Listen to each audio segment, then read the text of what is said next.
Hello दोस्तों, आज हम क्लास 10 का सबसे मोस्ट इंपॉर्टेंट चैप्टर ट्रिग्नोमेट्री पढ़ने आते हैं, जिसे हिंदी में कहा जाता है त्रिकोणमिति।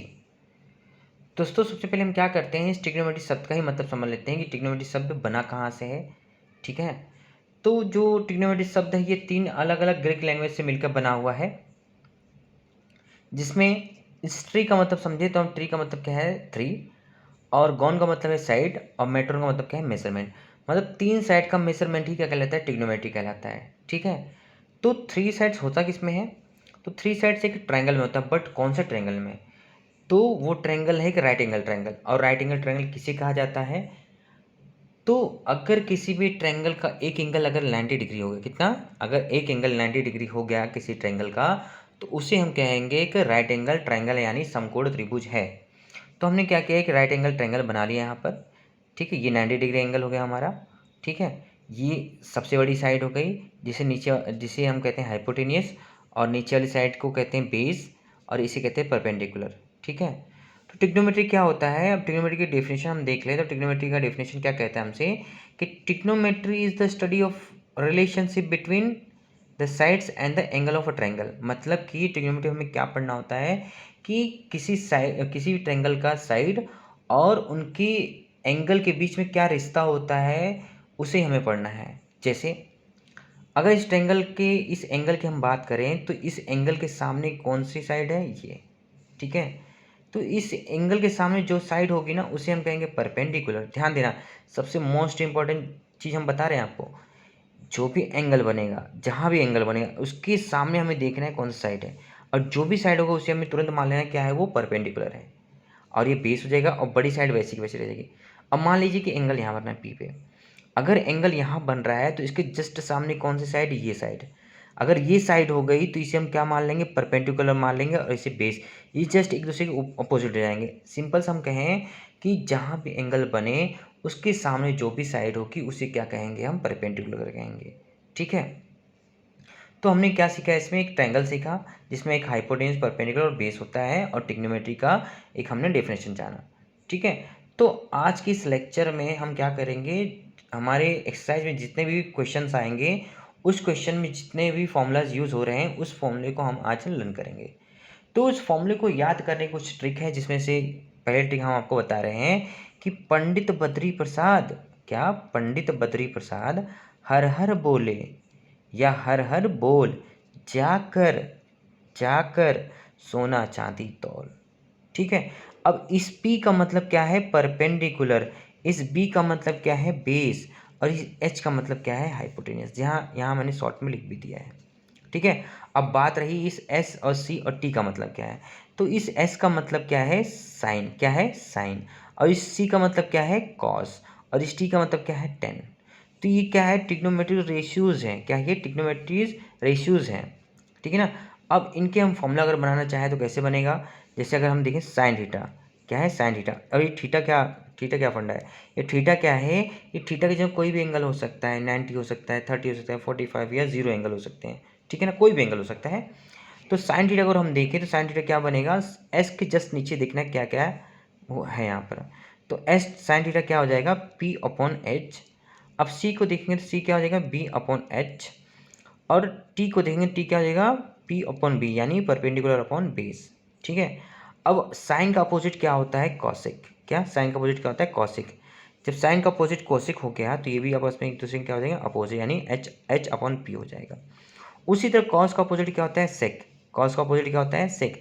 तो जैसे कॉस का अपोजिट सेक हो गया, उसी तरह ये भी आपस में क्या हो जाएंगे, एक दूसरे के अपोजिट हो जाएंगे। उसी तरह अगर टेन को देखें, टेन क्या है, पी अपॉन बी, जिसका अपोजिट क्या होता है, कॉट। तो कॉट जैसे इसका अपोजिट हो गया तो ये भी आपस में एक दूसरे के क्या हो जाएंगे, अपोजिट हो जाएंगे। इन 6 फॉर्मूलों को आपको बहुत अच्छे तरीके से याद करके रखना है। 8.1 में सारे यही फॉर्मूला यूज़ होने वाले हैं। अब अगले फॉर्मूले की अगर हम बात कर ले तो क्या है ये, टेन थीटा। टेन थीटा बराबर क्या होता है, sine upon cos. Tan theta बराबर क्या हो जाएगा, जो हमारे रेशियोज बचे हैं वही आपस में एक दूसरे के अपॉन में जाएंगे। टेन थीटा बराबर क्या होगा, साइन अपॉन कॉस।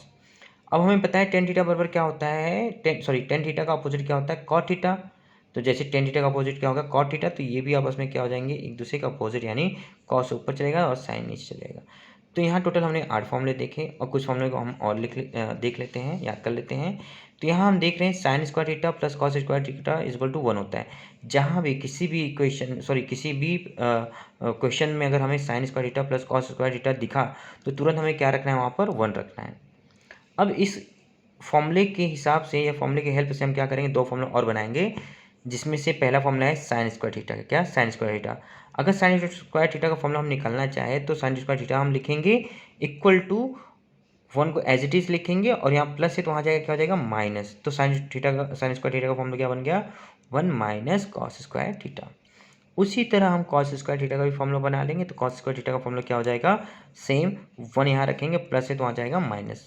तो कॉस स्क्वायर थीटा का फॉर्मूला क्या होगा, 1 माइनस साइन स्क्वायर थीटा। अब कुछ फॉर्मूले को हम और देख लेते हैं, जैसे sec square theta minus tan square theta equal to 1 होता है। जहाँ भी हमें किसी भी क्वेश्चन में अगर ये दिखे sec square theta minus tan square theta दिखे तो तुरंत हमें वहाँ क्या रखना है, 1 रखना है।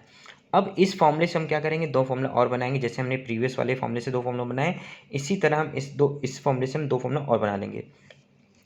तो सेक स्क्वायर थीटा बराबर क्या हो जाएगा, 1 एज इट इज रहेगा, प्लस वहाँ प्लस है तो वहाँ माइनस है तो वहाँ जाएगा क्या हो जाएगा, प्लस हो जाएगा। तो सेक स्क्वायर थीटा बराबर क्या होगा, 1 प्लस टेन स्क्वायर थीटा। अब टेन का भी फॉर्मूला निकालेंगे तो टेन का फॉर्मूला क्या निकलेगा, tan square theta is equal to sec square theta minus 1। अब ये minus tan square theta as it is रहेगा, ठीक है। अब प्लस है तो वहाँ जाएगा माइनस, क्योंकि माइनस टेन में होता है तो माइनस माइनस मल्टीप्लाई कर देंगे, जो कि फाइनली हमें ये फॉर्मूला याद करना है, मतलब ये फॉर्मूला मिल जाएगा।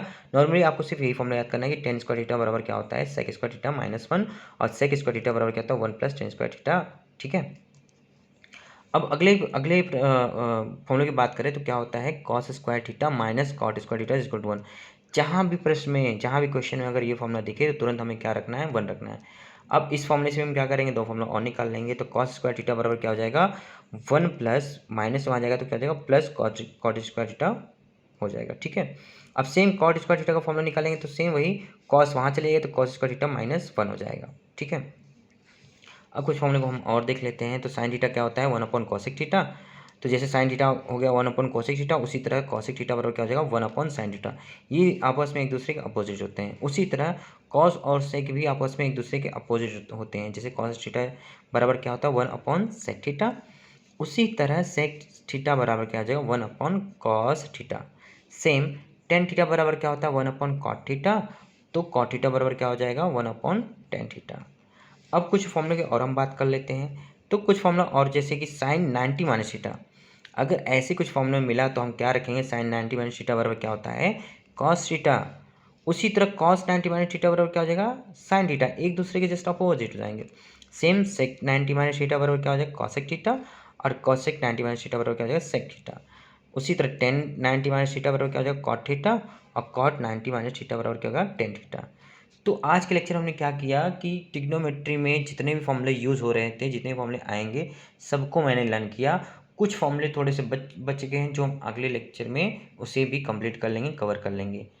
तो गाइज़, मेरे ख्याल से आप लोग को जितना भी आज मैंने पढ़ाया वो अच्छे से समझ में आ गया होगा, और जो मैंने ट्रिक बताई होगी वो आपको लर्न हो गई। अगर नहीं लर्न हुई है तो प्लीज़ इसे याद कर लीजिएगा, क्योंकि यही एक मेन ट्रिक है जिसके हिसाब से आपको सारे फॉर्मूले याद हो जाएंगे। तो प्लीज़ गाइज, एक बार आप इस जितने भी हम मैंने आज फॉर्मूला पढ़ाया है उसे एक बार आप रिवाइज कर लीजिएगा, याद कर लीजिएगा, ताकि जब हम एक्सरसाइज स्टार्ट करें तो आप कहीं भी किसी भी क्वेश्चन में फंस ना सकें। तो गाइज़, अगर मेरा पढ़ाया हुआ आपको अच्छा लगा हो तो प्लीज़ प्लीज़ प्लीज़ इस मेरे नए चैनल को सब्सक्राइब जरूर करें, और प्लीज़ लाइक भी करें, ताकि मैं आने वाले जितने भी लेक्चर हों उसे अच्छे से बना सकूं, ताकि आपको और अच्छा पसंद आए। ठीक है दोस्तों, थैंक यू।